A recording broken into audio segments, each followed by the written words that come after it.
Hello, I'm Severn Suzuki, speaking for ECHO, the Environmental Children's Organization. We're a group of 12 and 13-year-olds trying to make a difference. Vanessa Suddy, Morgan Geisler, Michelle Quigg, and me. We've raised all the money to come here ourselves, to come 5,000 miles to tell you adults you must change your ways. I am afraid to go out in the sun now because of the holes in our ozone. I am afraid to breathe the air because I don't know what chemicals are in it. I used to go fishing in Vancouver, my home, with my dad, until just a few years ago we found the fish full of cancers. And now we hear of animals and plants going extinct every day, vanishing forever. In my life, I have dreamt of seeing the great herds of wild animals, jungles and rainforests full of birds and butterflies, but now I wonder if they will even exist for my children to see. Did you have to worry of these things when you were my age? All this is happening before our eyes, and yet we act as if we have all the time we want and all the solutions. I'm only a child, and I don't have all the solutions. But I want you to realize, neither do you. You don't know how to fix the holes in our ozone layer. You don't know how to bring the salmon back up a dead stream. You don't know how to bring back an animal now extinct. And you can't bring back the forest that once grew where there is now a desert. If you don't know how to fix it, please stop breaking it. Here, you may be delegates of your government, business people, organizers, reporters, or politicians, but really, your mothers and fathers, sisters and brothers, aunts and uncles, and all of you are someone's child. I'm only a child, yet I know we are all part of a family, 5 billion strong, in fact, 30 million species strong. And borders and governments will never change that. I'm only a child, yet I know we are all in this together and should act as one single world towards one single goal. In my anger, I am not blind, and in my fear, I am not afraid of telling the world how I feel. In my country, we make so much waste. We buy and throw away, buy and throw away, buy and throw away, and yet northern countries will not share with the needy. Even when we have more than enough, we are afraid to share. We are afraid to let go of some of our wealth. In Canada, we live the privileged life, with plenty of food, water, and shelter. We have watches, bicycles, computers, and television sets. The list could go on for 2 days. 2 days ago, here in Brazil, we were shocked when we spent time with some children living on the streets. This is what one child told us. I wish I was rich. And if I were, I would give all the street children food, clothes, medicines, shelter, and love and affection. If a child on the streets who has nothing is willing to share, why are we who have everything still so greedy? I can't stop thinking that these are children my own age, that it makes a tremendous difference where you are born. That I could be one of those children living in the favelas of Rio. I could be a child starving in Somalia, or a victim of war in the Middle East, or a beggar in India.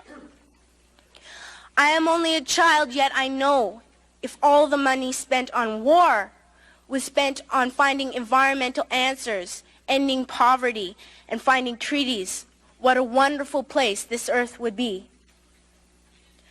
At school, even in kindergarten, you teach us how to behave in the world. You teach us not to fight with others, to work things out, to respect others, to clean up our mess, not to hurt other creatures, to share, not be greedy. then why do you go out and do the things you tell us not to do? Do not forget why you are attending these conferences, who you're doing this for. We are your own children. You are deciding what kind of a world we are growing up in. Parents should be able to comfort their children by saying, everything's going to be all right. It's not the end of the world, and we're doing the best we can. But I don't think you can say that to us anymore. Are we even on your list of priorities? My dad always says, you are what you do, not what you say. Well, what you do makes me cry at night. You grown-ups say you love us, but I challenge you, please, make your actions reflect your words. Thank you. I am here in Rio after 20 years, and it is quite an experience coming back here when the world has once again descended on this beautiful city to come together and discuss how we are going to turn the tide towards a way of life that will actually carry us through. Everyone wants to know what has happened in the last 20 years. How far have we come? Have we made progress? I'm sure some of you saw the paper that came out in the academic journal Nature last week. Scientists from around the world came together to produce a report saying that we are potentially forcing a state shift in our planet's biosphere. We are putting such pressure on the Earth's atmosphere, the Earth's oceans, the soils, the biological systems that keep us alive every day. We are putting such pressure that we may be forcing the natural balance to a tipping point, like the one that our planet saw 12,000 years ago with the end of the last ice age. But this time, the transition will be human-caused. We have become a geological force. And it will be orders of magnitude faster than the 1,000-year transition that happened last time. This transition, the scientists say, and the new stable eco-state will not be comfortable for humans. 20 years after Rio, we have not even come close to achieving the sustainable transition that we knew we needed back then. This is the honest truth. We all know this sitting here. Let us be honest. 20 years ago, I believed if I just got through to the world leaders, if I spoke the truth, they had power. They had power to lead our society forward to a better way of living. I began to get invited to more events after Rio 1992. I was invited back to the UN, Rio +5, Rio +10, PrepComs, the Kyoto Protocol. And I gradually realized that there was more to the story. I gradually realized that citizens needed to engage, that the grassroots was where we could really see the solutions, where we could actually find answers, relocalizing, looking to our own communities. We had to get in there. Couldn't wait for our leaders to do it for us. And now 20 years have gone by. I've dedicated my life to this cause like many of you. I see many familiar faces I'm glad to see after so long. 20 years after Rio, the citizen engagement hasn't been enough to filter through to shift the tide. Though our ecosystems continue to decline in a tailspin terrifying to any biologist, the growth of the economy, the success of our current economy remains the foremost for politicians and the institutions clinging to power. And the collusion between our governments and corporations that we have seen rise in the last 20 years is enough to make anyone of my generation totally cynical. Concerned citizens and activists and youth engage. We speak up on local issues, on global issues. We organize and we volunteer and we put our money and we put our energy in good faith that our voices do matter. This is what I've believed for the last 20 years of my life. My voice matters. But it is clear that the current global meta strategy is to turn everything from nature into profit at a rate and at a scale that dwarfs its opposition. 20 years on since Rio, we need nothing short of a massive paradigm shift if we are to make it, if the human race is to carry forward into the future with dignity. Today it's 2012.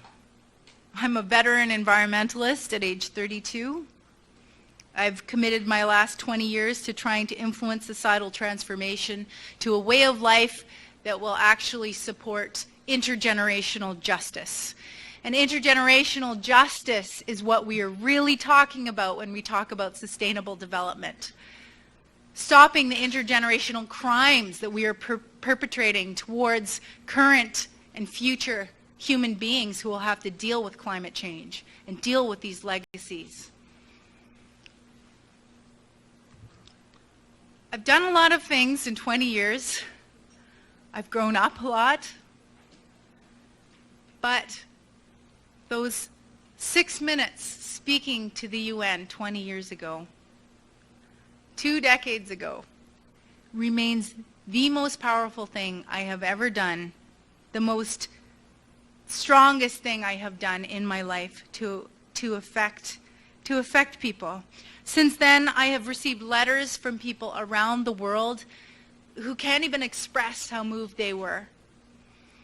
Years later, the internet was invented, YouTube, and the video somehow found its way onto YouTube and has gone around the world and has experienced a rebirth. Why? I think that this phenomenon shows that the world is hungry for this message, that we are desperate to hear someone speak the truth, speak this message. We need someone to cut through all of the rationalization that we have built up for the destruction of our planet. And no one can do this better than those with everything at stake, which is our youth. Were any of you moved by that video you saw? Can you raise your hand, please, if you were moved? That video gave me goosebumps. That video is the voice of youth. That video and this young woman sitting here, they are telling the truth. And everybody in this room and everybody tomorrow listening to her will know it. The second reason that people are still talking about a speech a 12-year-old made to delegates 20 years ago is because of the most powerful tool belonging to the human race. This most powerful tool that we have is the power of intergenerational love. As we look back on our progress since the Earth Summit in 1992, it would be easy, it would be too easy to be discouraged. But a generation has nearly passed, and today I am a mother of little boys, aged 2 and 4 months, and I will do everything in my power to ensure that they have the opportunities and the just life that I had when I was growing up. And I believe that everyone here in this room, I believe that the 50,000 people that are here in Rio for the Earth Summit in 2012, I believe all of us will do everything we can to ensure that our children have every opportunity in their lives. This I choose to believe. And because I choose to believe this, I am optimistic for the future. We are at a turning point.